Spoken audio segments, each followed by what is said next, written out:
The earth was cracked and dry beneath his feet, but he kept going, one step, another. Blood left a faint trail behind him, mixing with dust and memory. The baby elephant was alone, barely 6 months old. His legs trembled with every step. His eyes were wide with panic, not from the pain, but from what he had left behind. He had run. No, he had fled. 21 kilometers. That's how far he pushed his tiny frame through the African plains, each stride slower than the last. His front feet were torn, the soft pads sliced by sharp rocks and sun-baked earth. Every limp was a cry, but there was no sound. He hadn't made a noise since the scream that ended it all. And now, as his tiny frame appeared at the edge of a dusty village, he collapsed. No trumpet, no cry, just the fall of a body that had given everything it could. In that village, under the soft light of morning, a man sat alone by the window. His name was Elias, a retired teacher, now 73. His wife had died just weeks earlier, and silence had become the only sound in his home. He had stopped talking, stopped cooking, stopped unlocking the front gate. He would wake, sit by the window, and stare at nothing, until something moved on the horizon. At first Elias thought it was the wind, then dust rose, then the figure became clearer, an elephant calf, collapsing, just meters from his gate. Elias stood up, unsure if he was dreaming. His hands trembled, his heart pounded. Not from fear, from something else, a pull, a pulse. He walked outside slowly, and when he reached the little elephant, the world stopped. 2 eyes looked up at him, wide, broken, silent. 1 man, 1 animal, 2 wounded hearts. And without a single word, Elias dropped to his knees and placed his hand on the elephant's head. He didn't ask why the little one had come. He just whispered inside, "You're not alone anymore." And as Elias leaned closer to lift the tiny trunk, he saw the blood, and something inside him broke open. The blood was dry in some places, fresh in others. Elias froze as his eyes traced the elephant's feet. The front right leg, shredded, swollen, raw. Bits of gravel still lodged in the cracks of the torn skin. The little one had walked through something sharp, and he hadn't stopped. Not once. Elias sat on the ground beside him. For the first time in weeks, he felt something rise in his chest. Urgency, purpose. Grief turned into movement. He rushed back to his house and returned with an old blanket, the same one his wife used to wrap around stray dogs on cold nights. He folded it beneath the calf's head, careful not to startle him. Then he grabbed his dusty cell phone and called a number he hadn't dialed in 10 years. Thabo. His voice cracked. "I need your help." Thabo was a veterinarian, semi-retired, a man with calloused hands and a kind heart. The kind of friend you lose touch with until life gently stitches you back together. "What happened?" Thabo asked. "I don't know," Elias whispered. "But he came to me." Thabo didn't ask questions. He said he'd come. In the time it took Thabo to arrive, Elias cleaned what he could. A basin of warm water. Cotton from an old first aid kit. He didn't speak. Neither did the elephant. But something passed between them in silence. The calf watched him. Not with fear, with something deeper. Trust. He didn't flinch when Elias gently lifted 1 foot and rinsed the wound. He didn't move when Elias wiped the blood from his side. Only his trunk moved, occasionally reaching out to touch Elias's hand, as if to say, "I'm still here." Thabo's truck arrived an hour later, kicking up dust down the road. The elephant stirred, alert but calm. Elias stood protectively in front of him, arms out, like a father shielding a child. When Thabo stepped out, his eyes widened. "Elias, he walked here?" "He bled every step," Elias said softly. Thabo knelt beside the calf, examined the legs, the dehydration, the torn flesh. And then he did something Elias didn't expect. He looked at the elephant's eyes and smiled. "This one's a fighter." They worked together in the sun, wrapping, washing, hydrating. It was messy, painful, beautiful. And the calf, he never looked away from Elias. Even when Thabo inserted the needle, even when the pain peaked, he stared into the old man's eyes, like he had chosen him long before he knew his name. And just when the worst seemed over, the elephant did something that made Thabo stop everything and whisper, "No, it can't be." The bandages were finally in place. Thabo leaned back on his heels, sweat dripping from his brow.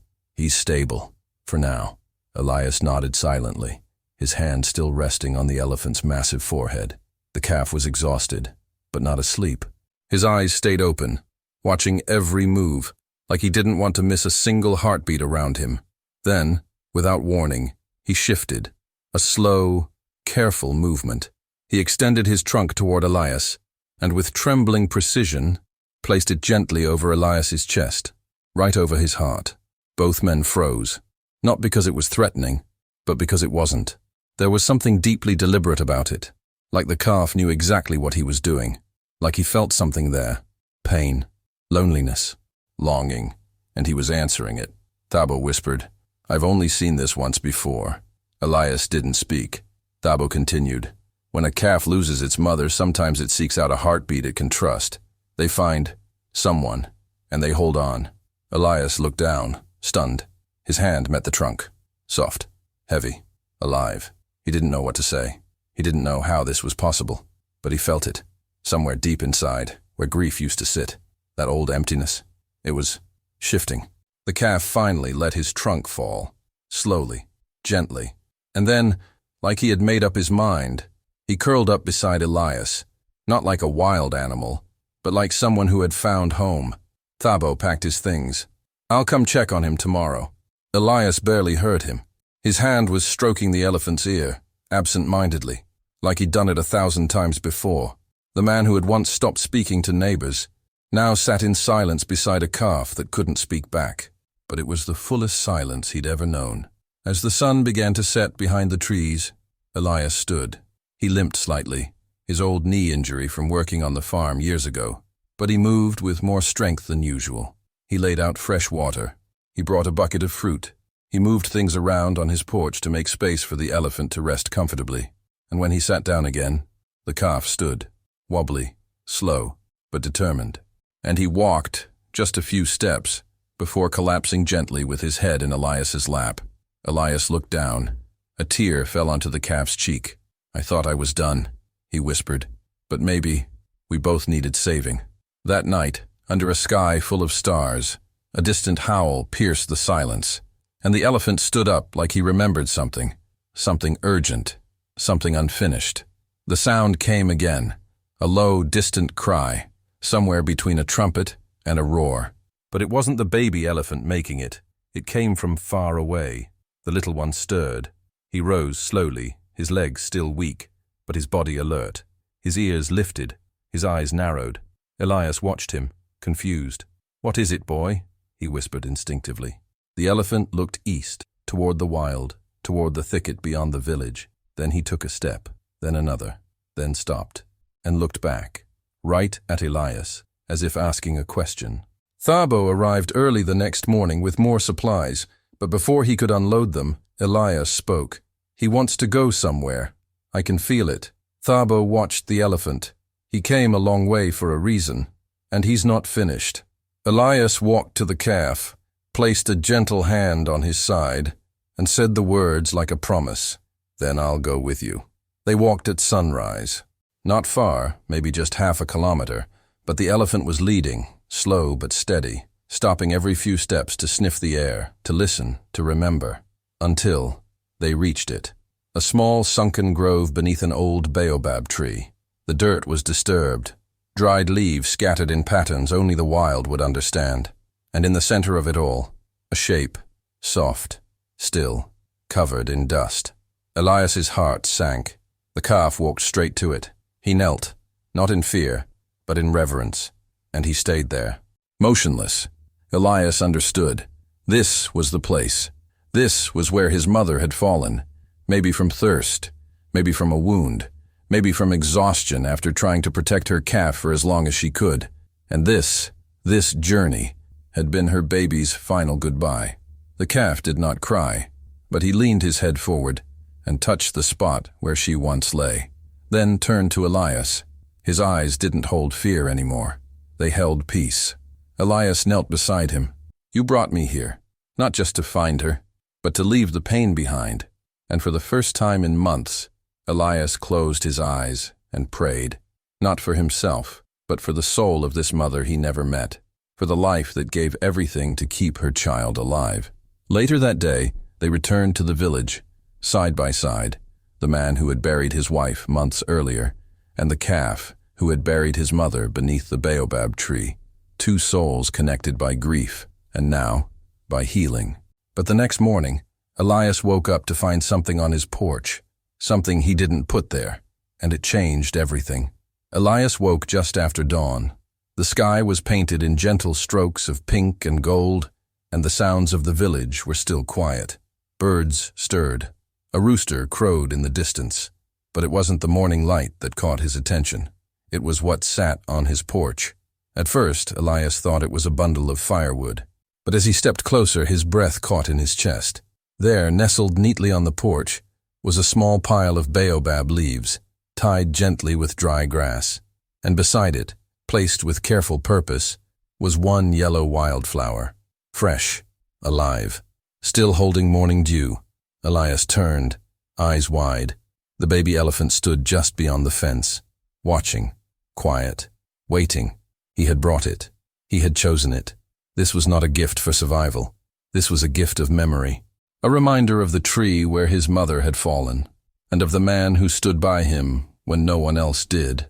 Elias knelt down, touched the wildflower, and felt something shift inside him. He hadn't cried since he buried his wife, not when the bed was empty, not when the house echoed with silence, but now, with a simple flower from a creature who couldn't speak, couldn't write, couldn't explain, he wept. Tears ran down his cheeks and fell into the dry earth below.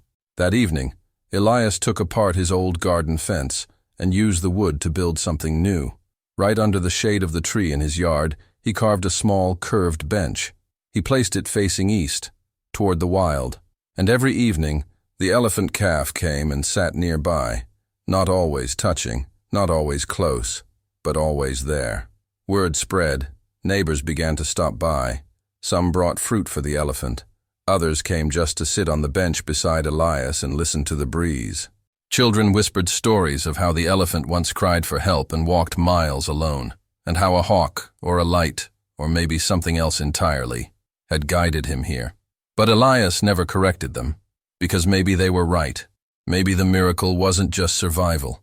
Maybe it was what happened after. Seasons passed. The elephant grew taller, his steps stronger. Elias found a reason to get up each day, to speak, to laugh again. And sometimes, when no one was watching, he would hum a lullaby his wife used to sing.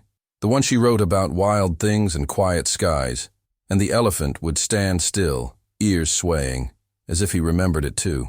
In the village, they built a small sanctuary, a place for injured animals, started with donations from strangers who heard the story. Elias never asked for money. He never asked for anything.